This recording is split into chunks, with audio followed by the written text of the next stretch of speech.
Hey, greetings everybody from the great state of Maine. I'm up here on vacation checking in. Going to talk a little bit about assessment this evening, some of the revolutions, what's going on in assessment for online learning, as well as some of the challenges, and ultimately apply a little bit of my own learning theory and what I think about assessment to this. I did some reading, did some article research this week, and according to Bellany and Gaylord, the article I read on online formative assessment in higher education, um, I I just got a real good sense that even within the research that they're struggling to figure out how to do assessment well in online education.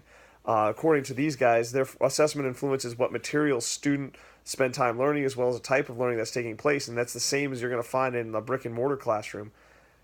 How we're designing and trying to get kids to a certain goal or how to get to adults to a certain goal, that's going to define what they're doing. And I find that in online learning that tends to be particularly difficult. And these same guys, Bellini and Gaylord, their idea is that it's really about developing relationships. And I think that that's supported as well by one of the other resources I took a look at, by Gikandi and Morrow and Davis, that they specifically are saying that it's a lot about relational things. And I think this is where online learning falls short.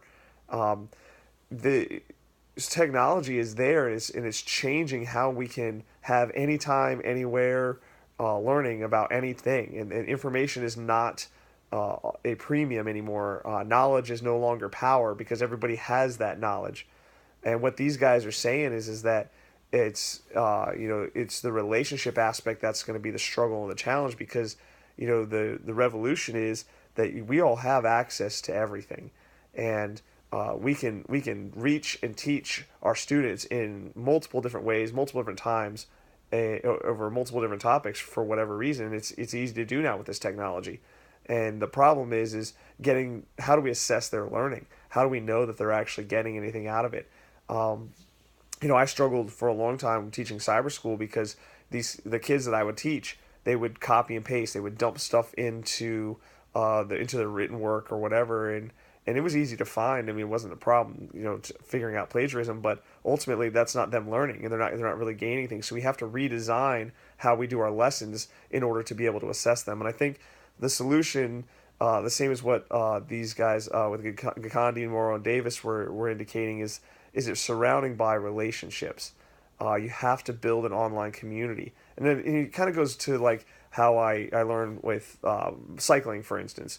What gets us into and being able to learn about bikes or cars or whatever is when you find your interest group online in forums, and you start building that community, and you start building up a reputation there, and you're able to ask questions and get feedback. And that's really where you can gain a lot of knowledge very quickly, and you can get in-depth knowledge.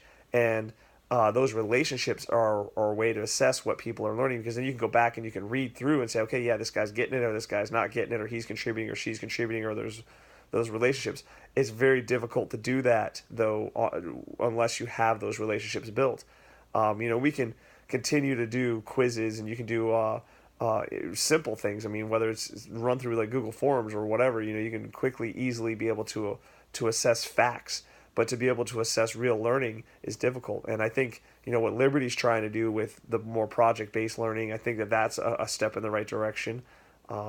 It's still not necessarily perfected yet, but when we're looking at what that research is telling us, is it's driving us to we have to tie our assessment into relationships, and if we don't, we're going to miss out on kids and stuff like that. So and that's kind of where I'm at with my own personal way of thinking through this, and my own learning theory is that until you're able to work with somebody and make it have some meaning, you're kind of wasting your time, and you're going to have at best a bunch of facts that are memorized that are not useful for anything. So hopefully that makes some sense for you guys, and looking forward to seeing what you guys think about this. Have a good one.